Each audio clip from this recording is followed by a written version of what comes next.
It looks real, it feels real, it even comes with the logo.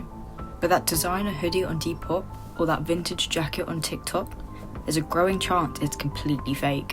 Part of a global counterfeit fashion scam run not by organised crime bosses, but by teenagers. All around the UK, the US and beyond, young people are turning to replica fashion into quick profit, and it's spiralling into one of the fastest growing online scams of Gen Z. Over the past few years, the resale of clothes online has exploded. Apps like Depop, Vinted and Poshmark promise a sustainable creative alternative to fast fashion, a way to sell your old clothes, thrift unique pieces and make some extra cash. But underneath that eco-friendly image, a darker trend has emerged. Teens are buying cheap knockoffs of luxury brands and flipping them online for huge markups, and most of the time buyers have no idea. It's a modern digital hustle that blurs the lines between entrepreneurship and fraud, a world of dupes, vintage scams and replica hype culture that's leaving real brands and real people out of pocket. To understand how this works, you need to start with scale. The global counterfeit market is enormous, estimated to make up around 2 to 3% of all world trade. That's hundreds of billions of dollars every year. In 2023 alone, the European Union estimated over 54 billion was lost to fake luxury goods. And Gen Z, they're not shy about it. One major study found that over half of young consumers say they're comfortable with people wearing fakes, and more than a third admit they do it themselves. For many, it's not even about deceit, it's about access. They want the look, not the price tag. But that mindset has opened the door to a new kind of online scamming, one that thrives on style, status and social media. The process is surprisingly simple. Teens buy cheap clothing or accessories, often from websites like Shein, Temu, or even direct factory suppliers. They then relabel or repackage them and sell them on resale apps or social platforms as vintage, designer, or limited edition pieces. Others go a step further, buying direct replicas of brands like Chanel, Gucci, or Cartier, and claiming they're authentic or dupes so good they could be real. These items are advertised on TikTok, Reels, Instagram posts, often worn by the sellers themselves, who then direct potential buyers to private chats where the sale happens off-platform. And because the listings often use carefully chosen angles or stock images, the platform's moderation systems struggle to detect them. So let's look how this plays out in the real world. One TikTok influencer speaking to CNBC admitted she started showing her followers how to make Cartier rings and luxury style clothes for under $20 because she had expensive taste and an empty wallet. Those videos went viral, millions of views, and followers began asking her for more replica recommendations. What started as a DIY content quickly became a guidebook to how to find fakes. Then there's the Depop dupe economy.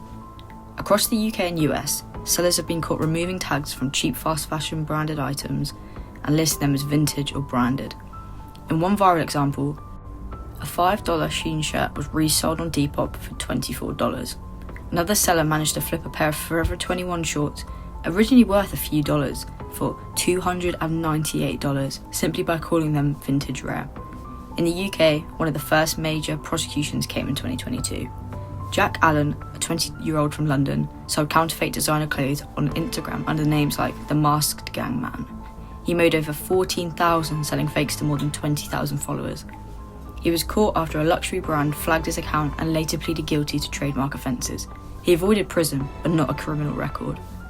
And while his case made headlines, it really is just one example in a much bigger picture. It's not just teens operating alone. Police in the UK's Intellectual Property Crime Unit, known as PIP-CU, have linked counterfeit fashion to organised crime. In one raid in Camden, officers seized more than 2,700 fake handbags, belts and watches, worth around $1 million in lost sales. A police spokesperson said it plainly: selling counterfeit goods funds organised crime. If you sell fakes to the public, you will be held accountable. So even when a teenager thinks they're just flipping a few hoodies on Instagram, they could unknowingly be feeding into a much bigger criminal supply chain. Every major resale or social media platform technically bans counterfeit sales. Depop, Vinted, eBay, TikTok, Instagram, they all have policies that forbid replicas, dupes, and unauthorised brand use. But the reality is very different. Depop and Vinted rely heavily on user reports and algorithmic detection. A 2024 survey found that nearly 1 in 3 resale users had felt scammed in the past 2 years, with Depop topping that list. Scammers know how to get around the systems, using stock photos, vague descriptions, and steering conversations into DMs where the app can't monitor them. eBay, to its credit, has introduced authentication services for luxury goods like handbags and trainers, but there are still thousands of fake listings live at any given time. TikTok and Instagram face their own battles though. On TikTok, the dupe culture is booming. Millions of videos show cheap copies of designer products. TikTok has started working with authentication firms and promises refunds for counterfeit purchases, but critics still call its marketplace inundated with knockoffs. Instagram too has tools for brands to report counterfeits, but enforcement is slow and fake fashion thrives in DMs and stories. In short, every platform says it's fighting fakes, but the scam keeps evolving faster than their moderation can handle. Let's be clear, selling fake goods isn't just a grey area, it's illegal. In the UK, the Trademark Act of 1994 makes it a criminal offence to sell or distribute counterfeit goods. Penalties can reach up to 10 years in prison, depending on the scale of the offence. In the US, the Lanham Act and federal counterfeiting laws also carry up to 10 years in prison and fines of $2 million for first-time offenders. That means a teenager selling a few fake hoodies online could in theory be prosecuted, and even if they aren't, platforms can suspend their accounts, brands can sue, and payment providers can ban them from transactions. Globally, the trade is taken seriously. The OECD and Europol estimate that counterfeit fashion is one of the world's most profitable illegal markets, second only to drugs and arms trafficking, and it's often tied to organised crime networks. So while it might look like a harmless side hustle, the legal reality is much harsher. But legality is only half the story, the other half is ethics. When someone buys or sells a fake, who's really being hurt? For consumers it's obvious. Many believe they're getting the real deal and end up paying for poor quality imitations. It damages trust in resale platforms and wastes people's money. For brands and designers, it's the impact is financial and creative, billions lost in revenue and the erosion of authenticity. And for society, there's a darker ripple effect. Counterfeit trade has been linked to money laundering, exploitation and even human trafficking. By buying or selling a fake, even unknowingly, teens can end up fueling exploitation they never see. But from a cultural perspective, Gen Z's attitude to fakes is shifting. Many young people simply don't care. They see luxury branding as inflated, elitist, or disconnected from reality. As one TikToker put it, the designs are the same, brands just overcharge. Who cares if it's fake if it looks good? This generation grew up in a cost of living crisis, in a world of constant online visibility. They want variety, affordability, and aesthetics over authenticity. And when half of your wardrobe lives on Instagram, dupes become a way to keep up with appearances. It's not always about deception, sometimes it's about identity. To their credit, some companies are trying to respond. Depop runs campaigns warning users how to spot scams, things like low prices, vague photos, or sellers who refuse to message through the app. eBay has partnered with luxury brands through its Verified Rights Owner program, giving companies direct control over takedowns. TikTok and Instagram are expanding their authentication systems and banning repeat offenders. TikTok Shop now works with independent verification services to vet designer goods. And some luxury brands themselves are embracing technology, experimenting with blockchain systems to verify authenticity, giving each item a digital certificate that could be checked on resale.